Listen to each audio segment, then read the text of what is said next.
यहोवा देव म्हणतो, माझ्या आज्ञा व नियम पाळल्या व सैन्याच्या यहोवा या माझ्या नावाने माझ्याकडे प्रार्थना कराल तरच मी ती ऐकेन. यशया अध्याय 1 ओवी 2 ते 5 व 10 ते 20.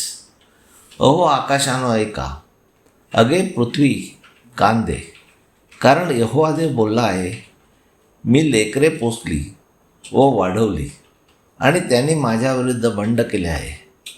बैल आपल्या धन्याला आणि गाढव आपल्या मालकाचे ठाणे ओळखतो, परंतु इस्रायल ओळखत नाही. माझे लोक विचार करीत नाहीत.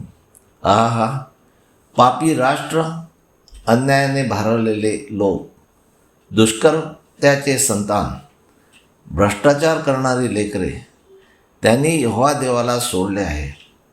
इस्रायलाच्या पवित्राला त्यांनी तुच्छ मानले आहे. ती मागे फिरले आहेत.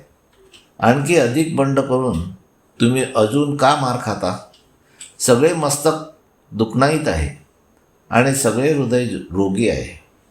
अहो सदोमाच्या अधिकाऱ्यांनो, तुम्ही यहोवा देवाचे वचन ऐका. गमोरेच्या लोकांनो, आमच्या देवाच्या नियमाकडे कान द्या. यहोवा देव म्हणतो, तुमचे पुष्कळ यज्ञ मला काय कामाचे आहेत? मेंढ्याची होमार्पणे व पुष्ट पशूचे मादे हे मला पुरे झाले. बैल व मेंढे व बोकड यांच्या रक्ताने मी संतुष्ट होत नाही. तुम्ही माझ्यापुढे हजर व्हायला येता तेव्हा तुम्ही माझी अंगणे तुडवावी हे तुम्हापाशी कोणी मागितले? व्यर्थ अर्पणे आणखी आणू नका. धूप मला वीट असा आहे. अमावस्या व शब्बात मेळे भरवणे हे मला सहन होत नाही. सणाचा मेळा देखील दुष्टाईच आहे. माझा जीव तुमच्या अमावस्याचा आणि तुमच्या नेमलेल्या सणाचा द्वेष करतो. ती मला भार अशी झाली आहे, ती वाहून मी थकलो आहे. तुम्ही आपले हात पुढे पसरवाल तेव्हा मी आपले डोळे तुम्हापासून झाकीन. आणि तुम्ही पुष्कळ प्रार्थना केल्या तरी मी ऐकणार नाही, कारण तुमचे हात रक्ताने भरले आहेत. यहोवा देव म्हणतो, तुम्ही आपणास धुवा, आपणास स्वच्छ करा.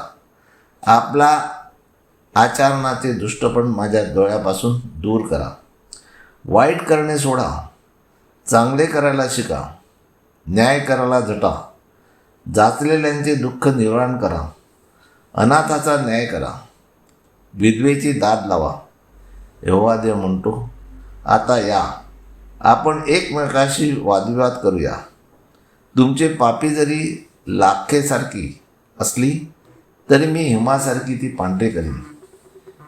किरमिजीप्रमाणे जरी ती तांबडी असली तरी मी लोकरीसारखी ती होतील.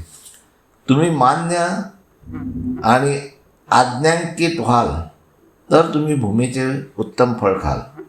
परंतु तुम्ही अमान्य होऊन बंड कराल तर तुम्ही तलवारीने गिळून टाकले जाल. कारण यहोवा देवाचे मुख हे बोलले आहे. यहोवा देवाच्या नावाला तुच्छ मानल्यास व त्याच्या नियमाकडे कान न दिल्यास आणि आपण जरी पुष्कळ प्रार्थना केल्या तरी यहोवा देव आपल्या प्रार्थनेकडे लक्ष देत नाही. तो आपले डोळे झाकून घेतो. म्हणून आपण एकच यहोवा देवाला भजूया व त्याने दिलेल्या आज्ञा व नियम पाळण्याचा प्रयत्न करूया, की ज्यामुळे यहोवा देव आपण केलेल्या विनंत्या मान्य करील. हालेलुया, आमेन. यहोवा देवाचा सेवक Anthony John Pereira builders. Praise God. Hallelujah.